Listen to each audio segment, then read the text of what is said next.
Hey guys, this is Dfs Chan. Um, I am here to talk about tomorrow's EPL soccer slate.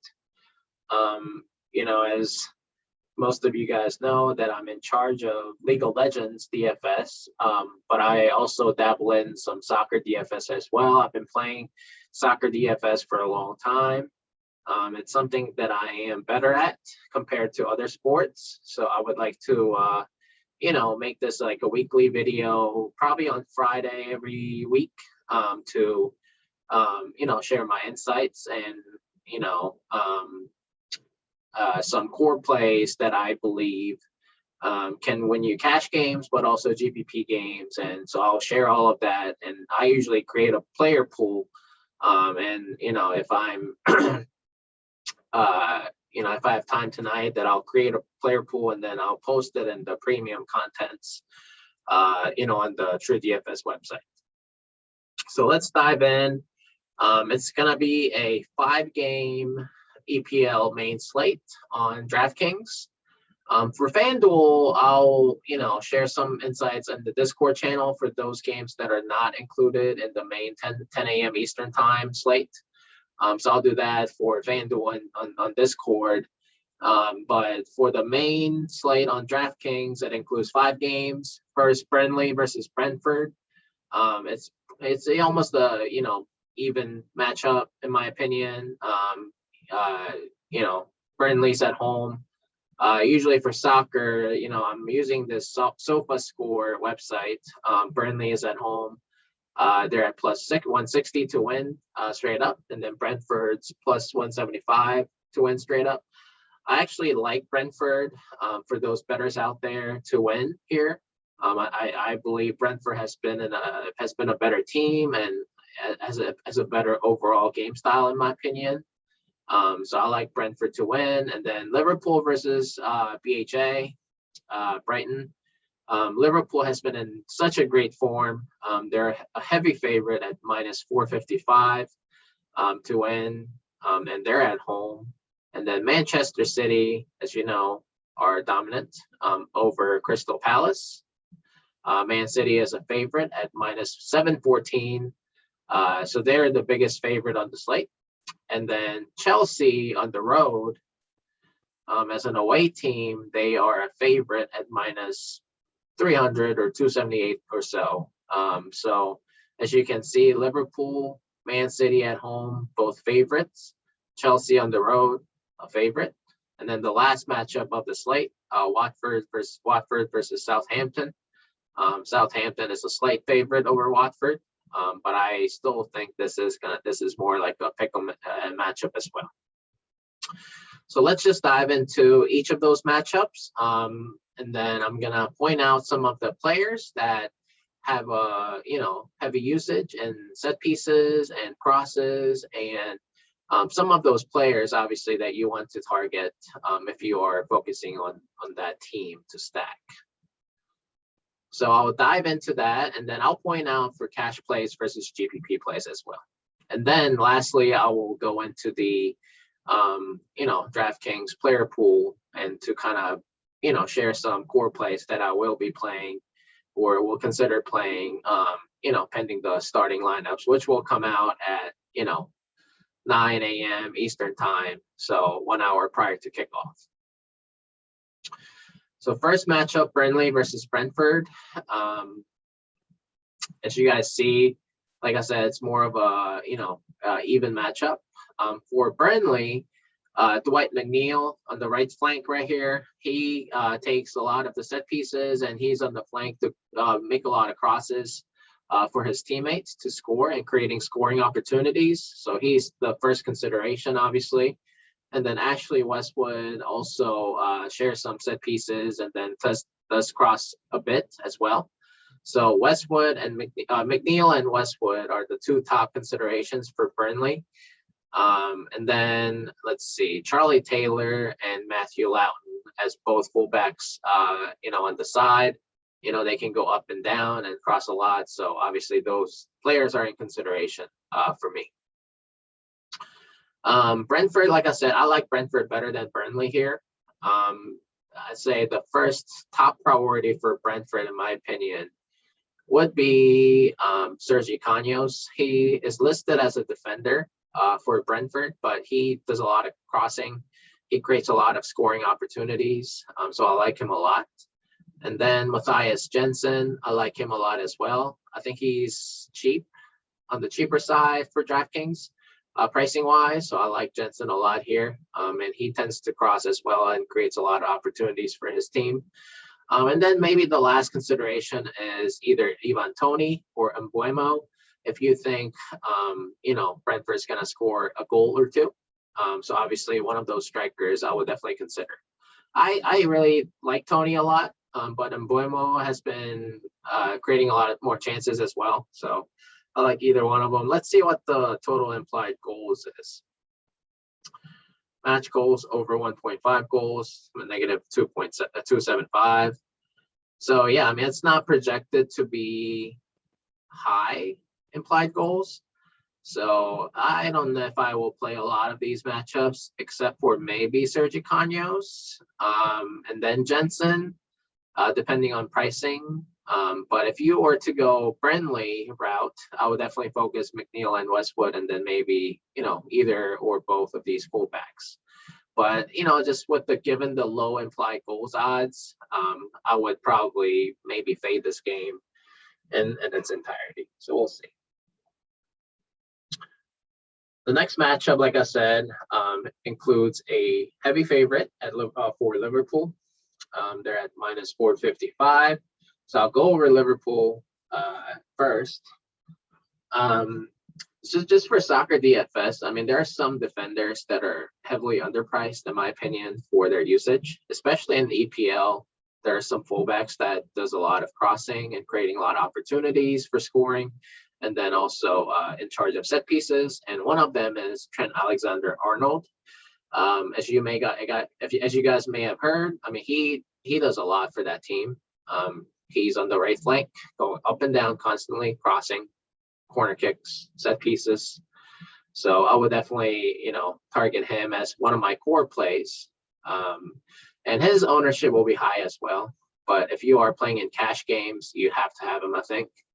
But if you are playing GPP, yeah, I mean, you could definitely fade him because there are a lot of good defender options as well who could reach the ceiling that TAA has. And one of those players would be Andrew Robertson on the other side of Liverpool's formation. On the left side, he goes up and down as well and cross a lot, but he's not as his usage is not heavy as TAA's. So, TAA is definitely a favorite priority over Robertson in cash games. And, frankly, they're kind of expensive for, defensive player standards. But, if you compare his price compared to, let's say, like a mid-range midfielder price, I would definitely prefer TAA's usage over any of those midfield players. So TAA, and then Salah, Mo Salah has been in probably the best form of his life. He's been scoring and assisting left and right. So I would definitely, target him for GPP plays. I think cash plays, he's just too expensive, as you guys will see. I'll talk about it later, but he's the highest priced player on the slate, and 12.3 is a lot. I mean, for that price, I think you probably need at least a goal and an assist or 2 goals. So I don't know if I don't think you need to play him in cash games. Obviously for GPP, he has a very high upside and ceiling, so you can play him if you are stacking some Liverpool players. But for cash games, I think he's just too expensive. And then Sadio Mane, Roberto Firmino. Mane has more of a floor. He'll probably cross a little bit more and, creates more scoring chances. But I feel like the scoring odds for Mane and Firmino are just as, about even. So I would definitely play one of those 2 players for GPP if you are stacking any Liverpool players. I'm not really interested in any of the midfielders unless you are stacking Liverpool, like I said, and then maybe once a 3rd or 4th piece. But that's where I would go. And then, on the other side of the matchup, BHA, Brighton, obviously, Pascal Gross, he takes a lot of the set pieces and crossing. I like him, but one caveat to that is that Solly March, he's been taking some set pieces and sharing set pieces with Gross. So I like Solly March for his price. I think he's like a third cheap on DraftKings. So let me see. 3,400. So I would definitely, consider Solly March if he starts as like a punt play if you need to spend up in other positions for other players. You can't do worse, than Solly March, I think. I mean, he's going up against Liverpool, but against Man City last game, he took some set pieces and he scored, I think, 7 or 8, I believe. So I think I like him a lot, but like I said, Liverpool is a heavy favorite and they're gonna dominate the possession. So there aren't gonna be as many peripheral points for BHA. So I wouldn't target any of these other players unless you think they can upset Liverpool. But like I said, Liverpool has been in such great form and they're gonna dominate possession. So I wouldn't target any of the BHA players other than Solly March, and then maybe Pascal Gross for GPP purposes. Third game, the biggest favorite in Man City. This is an interesting Man City lineup, I think. It can change, obviously. Man City has such a great deep bench that anybody can start, including, Foden, Grealish, Raheem Mahrez, as you guys know. So we'll see what the starting lineup looks like, but I would definitely target one of the top 3 players on the formation whenever the starting lineup comes out. Obviously, Phil Foden has been on a tear. I like Phil Foden as a core play as well. I think he's a bit expensive. Yeah, he's the second highest player. He's the second highest player on the slate, but he's almost $2,000 cheaper than Mo Salah. So, but Man City being the highest favorite and him taking set pieces, even though he's only taking a share of set pieces, if he's lined up in one of the 3 top striker positions, forward positions, I would definitely play him as a core play. I know that Kevin De Bruyne and Jack Grealish and then Raheem Mahrez, they could all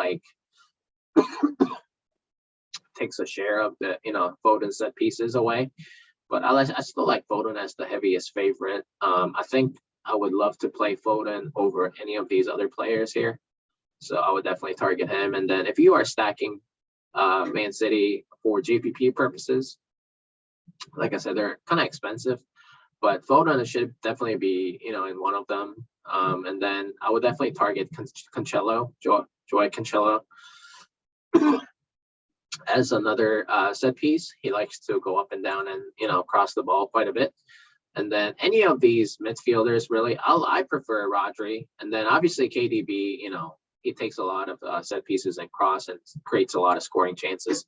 So I would definitely target him. And then one of these, Silva or Rodri, any cheap midfielders for Man City, hoping that he gets he gets on the end of like an assist or a scoring chance or something like that. So Man City, you just never know. It's more like a roulette, depending on whether how many goals you think they'll score. So let's look at how many goals they're expected to score. So it looks like over 2.5 goals. So I mean that's quite a bit.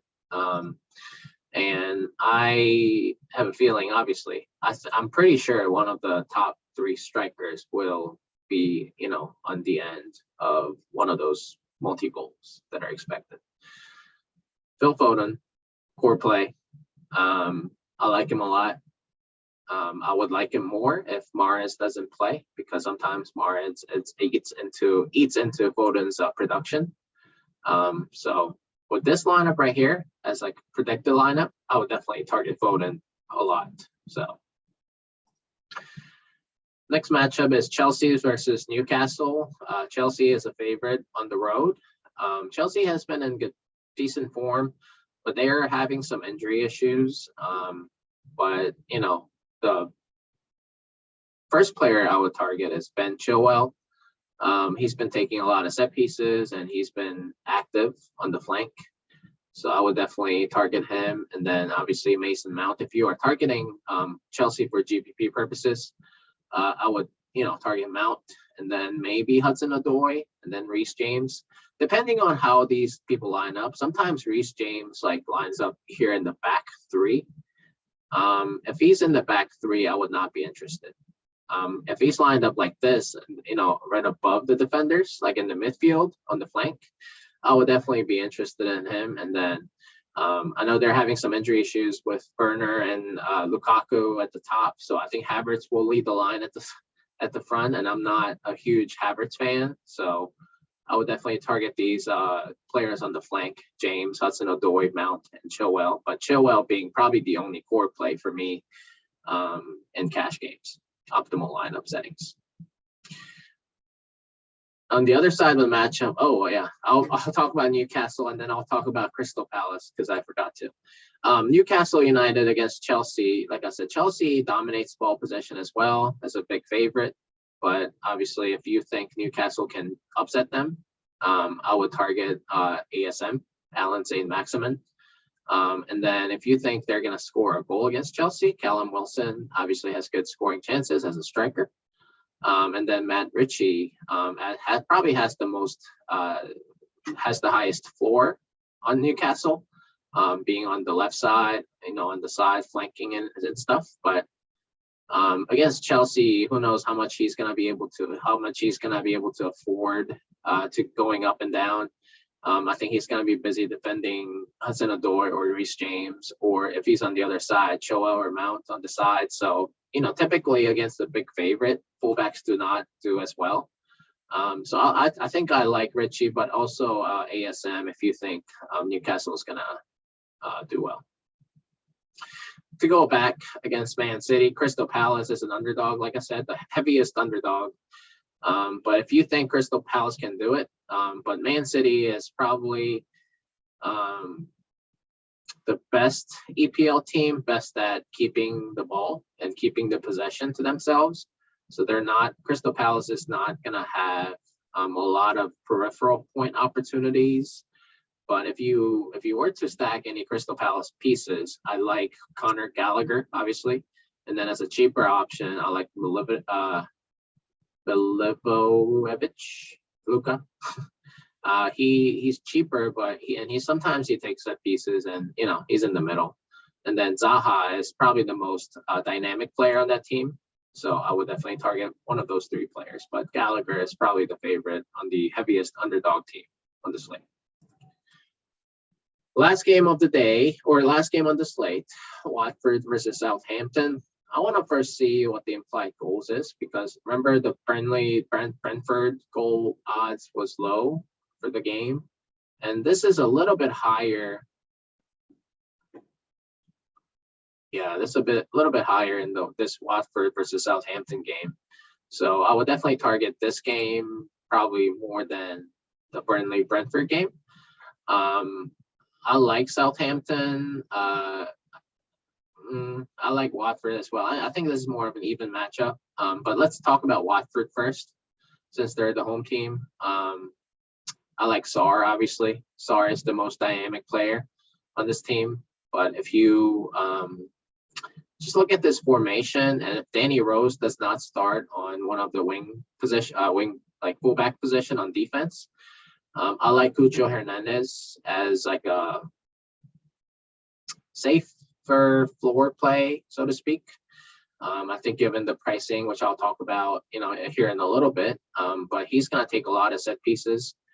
So I like Cucho Hernandez if he does start on the side, on the flank like this. But like I said, Sarr is the most dynamic player. If you think they're going to score a lot of goals, I definitely think Sarr is going to be at the end of one of those goals at least.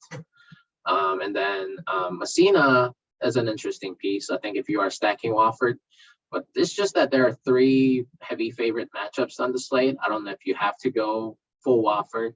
I think if you are stacking Watford, maybe two pieces, like maybe Sarr or Hernandez, and then maybe Josh King if you think he's gonna, either of them is gonna, cross the ball and King's gonna score. Typically kind of come up with a narrative like that to build your lineups. If you think, King is a good finisher and then Sarr is going to create a lot of opportunities for him, or vice versa, 1-2 passes, and then Hernandez as well. So I like Hernandez a lot here in this matchup. And then let's talk about Southampton on the other side of the matchup. If you are, if I don't have any cash pieces from Southampton. I know some people like to play James Ward-Prowse, but I think he's just too expensive on this slate. For cash games, optimal games, optimal plays. I just feel like you don't need to go there. But if you are stacking Southampton, I would definitely target him, JWP, and then Stuart Armstrong if you think he's going to go up and down quite a bit. And then Redmond has been a very active player his whole career, and especially this season, I like him a lot. If you think Southampton can pull off a win here, if you think they're going to score a lot, I definitely like Redmond to play well. So that's what I got for each of the matchups, and then I'll talk about some of my favorite plays. Like I said, Salah, GPP play. He has a very high upside, like as you can see, fantasy points per game, 26.5. So, he can score 2-3 goals. He can get a hat trick. I mean, who knows? But even better, I like Phil Foden, almost $2,000 cheaper. I like Foden as a cash plays. And then, like I said, if Mahrez starts, that's going to eat into Foden's production. So just watch out for that. So we'll see. Mane, GPP option, like I said.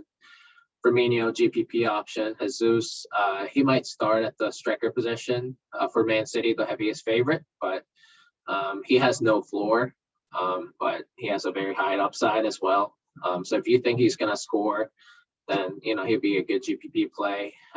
Redmond, like I said, he's active, but to me, he's a tad bit too expensive for playing for Southampton on the slate. And then Havertz, like I said, he leads the Chelsea forwards line without Werner or Lukaku for Chelsea. But, I don't really like him a lot. He doesn't really have much floor. Like I said, Chelsea relies on their fullbacks to cross a lot and, set pieces and everything. So unless he gets a goal or gets an assist, I don't think he's going to meet his value. And then I'll talk about some of the core favorite plays. I like I said, Sarr, if you think Watford will do. I like McNeil, if you think Brinley's going to do well in that lowest total implied goals matchup. And then, like I said, I like Cucho Hernandez. He's been, let me look at that. 8 crosses, 5 shots assisted. I like Cucho Hernandez quite a bit. So I like him a lot. And then if you want to go all the way down, Westwood is an interesting option. St. Maximin Zaha, good GPP plays. You can go all the way down to maybe a Matthias Jensen. Actually, I think these are the midfielders. So let's talk about midfielders. Let me see.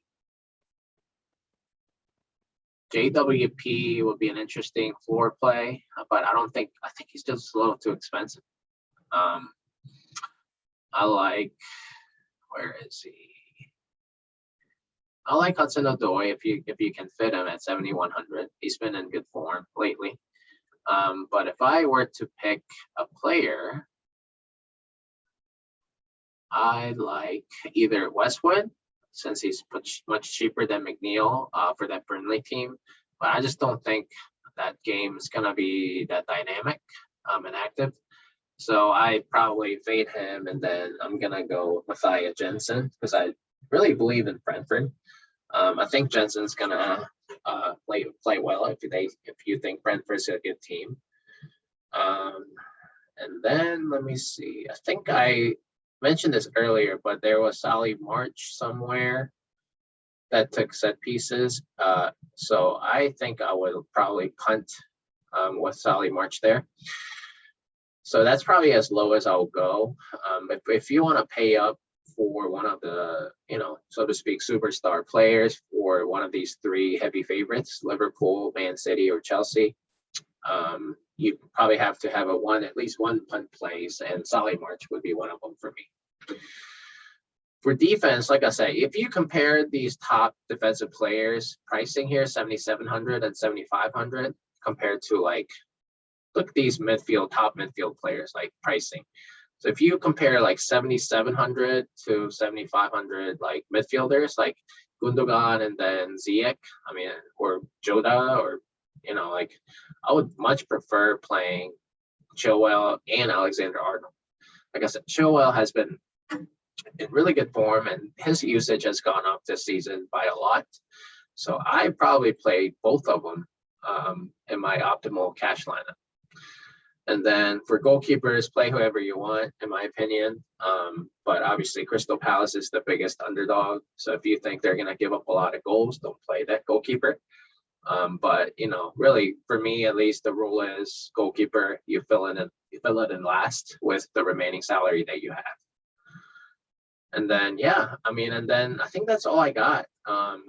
Like I said, it might, in an optimal setting, it might be maybe you play three defensive players that have a lot of peripheral points that I pointed out.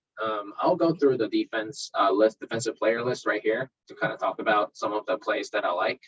Like I said, Chilwell, TAA, Reece James, Mark Alonso. If they both start, I like Alonso better. But depending on where they line up here, I'll show you where they line up. If James is in the back three, then I don't like him. If Alonso starts in the back three, I don't like him as well. So just look at where they line up on the starting formation. Cancelo, like I said, if you think if you're stacking Man City players, and Robertson if you're stacking Liverpool. And then some of the cheap plays, like I said, Sergey Kanyos is an interesting one. I think he's cheaper than he should be. I like him a lot because I think his usage is good, and Brentford is a good team, like I said. But I'm just a little worried about that game. If you think that game will just be boring and not produce many peripheral points, probably fade him. Then there are some plays like Cucurella. Against Liverpool, he's probably going to have to defend a lot. He's not going to be able to, go up and down a lot. But if Zinchenko starts for Man City, I like him as well. So some of the, as you can see, what you want to target is obviously the fullbacks on the side, because they're going to be the ones who go up and down and creates a lot of scoring opportunities rather than center backs. And also, if you have a formation like this where you have back three who are not going to be able to go up and down because of the formation, I don't like any of those three players unless you're punting for salary saving purposes. Then feel free to do that. And some players do, some DFS players do that by saving a lot of money by playing like Ruben Diaz or Laporte or John Stones for Man City, one of the center backs at the minimum price. I think some of them are priced at 2,500 at the minimum price to be able to go up for any of the top players here. So that's one strategy you can do. But for me, at least for an optimal cash lineup, I don't like to do that. I still like to play players that have some floor, because those central defenders do not have any floor unless they, get on the end of a set piece, corner kick, and head the ball into the goal, or something like that. So anyway, so that's where I'm at. I know this video is probably been longer than usual, but if you have any questions, let me know. Like I said, if I create a player pool, I'll post it in the premium contents section of the website. So if you guys have any questions, let me know, and you can just tag me on Discord. So everybody, good luck. And, I know that these soccer GPP price pools are going up because some other sports are dwindling down. So let me know if you have any questions on the roster construction and lineup construction. Obviously, if basic rule is if you have a lot of the players from one team, like if you're stacking Man City, you don't want to have goalkeeper from Crystal Palace, right? You want to build it based on the right game narratives that you think will happen. So yeah, try to think of that when you're building a lineup. Soccer DFS is a very interesting animal. So if you have any questions, let me know. Thanks. Bye.